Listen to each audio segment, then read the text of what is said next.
Salam saudaraku, selamat bertemu kembali di saluran YouTube Masalah Itu Baik.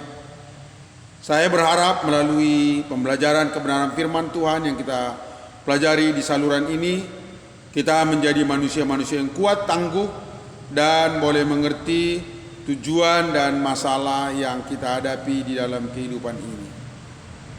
Saudara, sebelum kita lebih jauh mempelajari kebenaran firman Tuhan, terlebih dahulu kita berdoa. Tuhanku Yesus, terima kasih Tuhan. Saat ini kami mau mempelajari kebenaran firman-Mu tentang perjalanan bangsa Israel keluar dari tanah Mesir menuju ke tanah Kanaan. Hamba-Mu berharap ya Tuhan, melalui apa yang kami pelajari hari ini, kami semakin mengenal Tuhan dan mengerti tujuan dan berbagai macam keinginan Tuhan melalui masalah yang kami hadapi. Terima kasih Tuhan, dalam nama Yesus kami berdoa, haleluya. Amin. Saudara, saya berharap demikian juga saudara, jika sekiranya mungkin kita hidup tanpa masalah. Namun hal itu tidak mungkin saudara.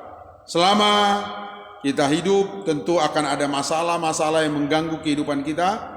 Namun kita harus mengerti tujuan dari masalah itu sehingga kita kuat dan boleh memahami apa yang dipikirkan Tuhan melalui masalah-masalah yang kita hadapi.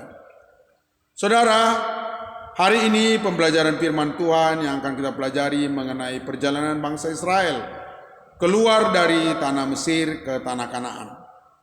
Saudara, perjalanan dari tanah Mesir ke tanah Kanaan pada masa itu sebenarnya bisa ditempuh dalam 2 minggu. Ada jalan yang dekat, namun sekarang jalan itu sudah terpotong karena pembuatan terusan Suez yang menghubungkan benua Eropa ke benua Asia. Saudara,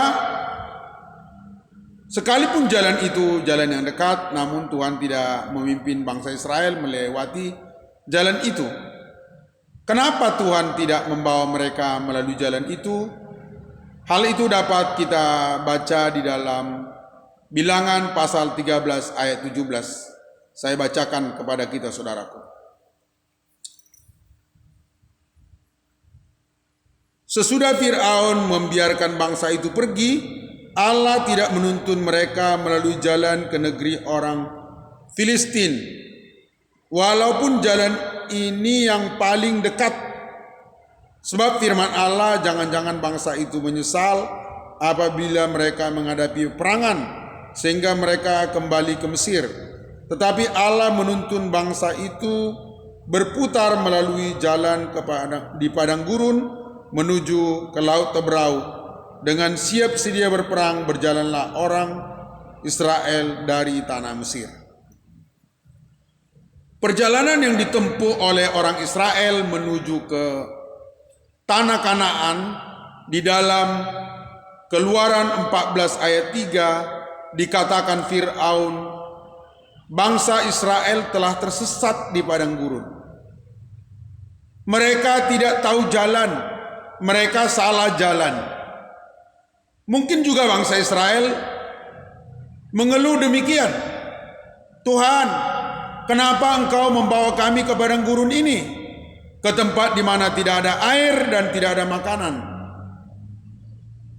Namun saudaraku, Tuhan punya rencana di balik keputusan Tuhan itu. Di dalam Bilangan 14 ayat 11 dikatakan Tuhan murka kepada bangsa Israel karena bangsa Israel sekalipun Tuhan sudah membuat begitu banyak mujizat, namun bangsa Israel tidak mengenal Tuhan. Tujuan Tuhan membawa bangsa Israel ke padang gurun adalah supaya melalui perjalanan itu bangsa Israel mengenal Tuhan. Pada waktu bangsa Israel keluar dari tanah Mesir, mereka tidak mengenal Tuhan. Yang mereka kenal adalah patung lembu emas. Itu sebabnya ketika Musa mendaki Gunung Sinai selama 40 hari, 40 malam, dan Musa lambat untuk turun, mereka berkata kepada Harun, "Buatlah bagi kami patung lembu emas yang akan menuntun kami kembali ke tanah Mesir." Saudara, jika saudara baru percaya kepada Yesus, atau mungkin saudara baru sekarang ini mulai sungguh-sungguh datang kepada Tuhan, saudara akan bertanya-tanya, kenapa setelah saya datang kepada Tuhan malah banyak masalah, banyak persoalan? Padahal dulu sebelum saya percaya kepada Yesus, hidup saya enjoy saja, tenang-tenang saja. Apa yang terjadi? Apakah saya sudah mengambil keputusan yang salah untuk datang kepada Tuhan? Saudara,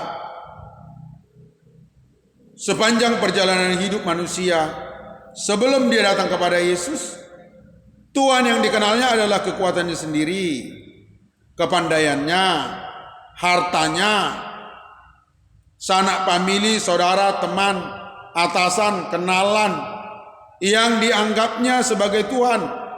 Sebab mereka cenderung bisa menolong dia ketika mengalami kesulitan, dan dia sendiri bisa mengatasi kesulitan-kesulitan yang dihadapinya dengan kekuatan sendiri. Namun setelah percaya kepada Yesus, datanglah berbagai macam persoalan yang berat.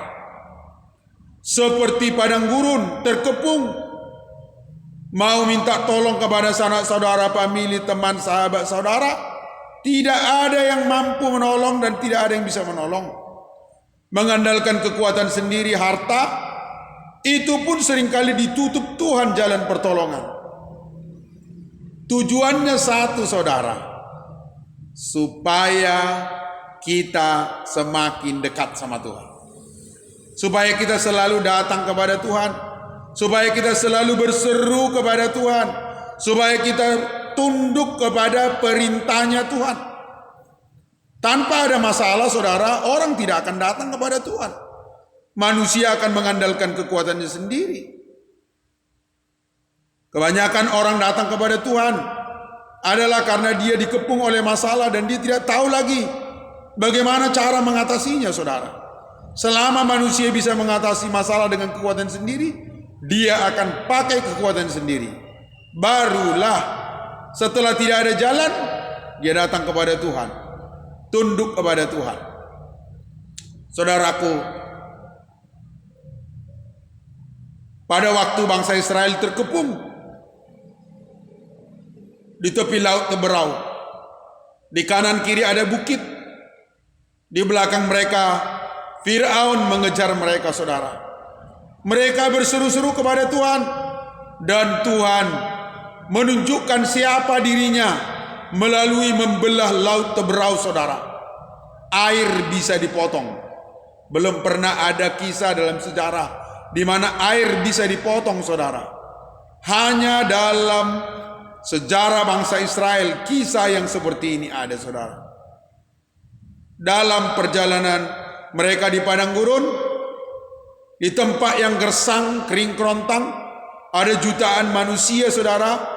Tuhan memberi mereka makan manna selama 40 tahun. Mereka berpakaian tidak menjadi lapuk, saudara.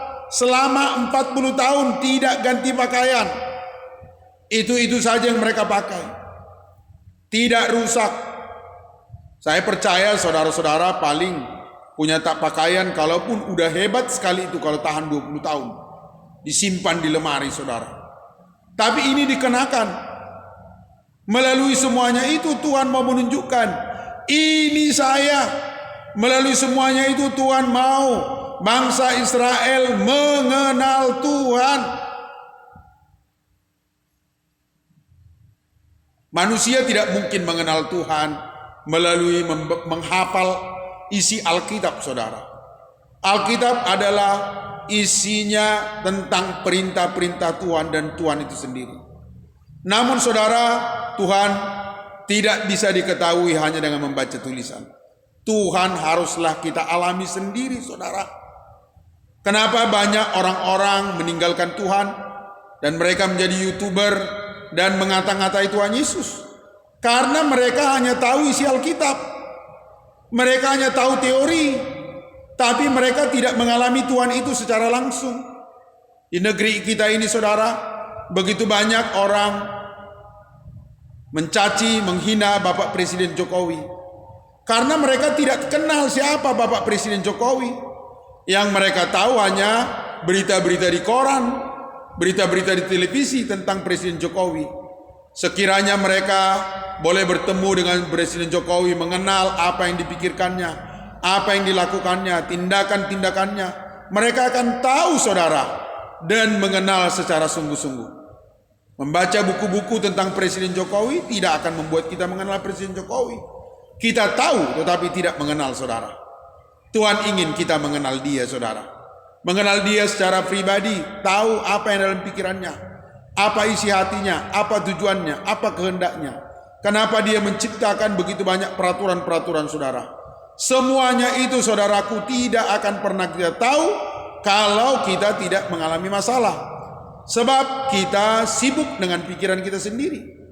Kalaupun kita datang di ibadah, pikiran kita mungkin menerawang ke sana kemari. Kita lebih cenderung sibuk menghayal dan memikirkan tentang permasalahan hidup dan bagaimana kita menghadapinya. Barulah setelah kita dikepung masalah, mulailah kita akan berpikir serius. Pada saat itulah kita datang berseru dengan serius. Kita memanggil Tuhan dengan sungguh-sungguh. Tuhan, tolonglah aku. Itulah tujuan daripada masalah, saudara. Supaya melalui masalah itu kita dekat kepada Tuhan. Kita belajar kebenaran firman Tuhan. Kita mau taat kepada Tuhan. Bangsa Israel dibawa oleh Tuhan ke Gunung Sinai, saudara, supaya di sana Tuhan memberi perintah-perintahnya dengan tujuan supaya perintah-perintahnya itu dilakukan, saudara. Sebab jika perintah-perintah itu dilakukan, maka janji berkat Tuhan dalam Ulangan 28 ayat 1 dan 2 akan terjadi. Jika engkau baik-baik mendengarkan suara Tuhan Allahmu dan melakukan dengan setia segala perintahnya yang kusampaikan kepadamu pada hari ini, maka Tuhan Allahmu akan mengangkat engkau di atas segala bangsa di bumi. Tuhan akan kita kenal dengan dua cara, saudara. Pertama, kita datang kepada Tuhan, dekat kepada Tuhan. Yang kedua, kita melakukan perintah Tuhan. Melalui semuanya itu kita akan semakin mengenal Tuhan. Kita tahu Tuhan itu sebenarnya. Sebelum itu, saudara, kalau saudara tahu Tuhan melalui buku-buku dan lain sebagainya, itu tidak salah dan itu harus, saudara. Kita semua harus membaca Alkitab. Tetapi pembacaan Alkitab itu harus menuntun kita kepada pribadi Tuhan sendiri. Kita harus mengenal Dia pribadi, lepas pribadi. Melalui pengenalan yang dalam akan firman Tuhan, kita akan taat kepada Tuhan. Kita akan mau mengerjakan perintah Tuhan. Sebab kita tahu bahwa perintah Tuhan itu adalah cara Tuhan untuk mendatangkan kebaikan bagi kehidupan kita. Inilah, saudara, tujuannya mengapa Tuhan membawa bangsa Israel ke padang gurun. Dan itulah tujuannya mengapa Tuhan mengizinkan kita mengalami masalah. Sebab melalui semuanya itulah kita bisa mengenal pribadi Tuhan dengan sebenar-benarnya. Saudara, karena itu Tuhan, saudara, pada saat saudara mengalami masalah, jangan frustasi, marah, kecewa. Jangan protes. Datang mendekat kepada Tuhan, tunduk kepada Tuhan. Tanya Tuhan, Tuhan, apa yang harus kulakukan untuk menghadapi masalah ini? Inilah yang dilakukan Musa selama dalam perjalanan di padang gurun. Ketika orang Israel lapar, Musa datang kepada Tuhan dan bertanya, apa yang harus kami lakukan? Ketika mereka mau menyeberang laut Tebrau, Musa datang lagi kepada Tuhan dan bertanya, apa yang harus kami lakukan? Dan ketika Musa melakukan apa yang disuruh Tuhan, ketika bangsa Israel melakukan apa yang disuruh Tuhan, maka mujizat terjadi. Karena itu saudara, kata-kata dorongan saya hari ini, supaya mujizat terjadi dalam hidupmu, lakukan perintah Tuhan, kerjakan perintah Tuhan, dan lihat pertolongan Tuhan yang ajaib. Sebelum kita mengakhiri pembicaraan pada hari ini, kita berdoa. Tuhanku Yesus, terima kasih Tuhan. Kami bersyukur untuk masalah-masalah yang kami hadapi. Biarlah melalui masalah itu kami datang kepada Tuhan, tunduk kepada Tuhan. Kami melakukan yang disuruh Tuhan, supaya melalui semuanya itu kami mengenal Tuhan, dan kami mau hidup seturut dengan perintah Tuhan. Terpujilah namamu Tuhan. Hamba-Mu mengucap syukur dalam nama Tuhan Yesus Kristus. Haleluya. Amin. Saudaraku, datang kembali besok di saluran ini untuk belajar kebenaran Tuhan, firman Tuhan yang akan meneguhkan kita, menguatkan kita dalam menghadapi setiap masalah. Salam.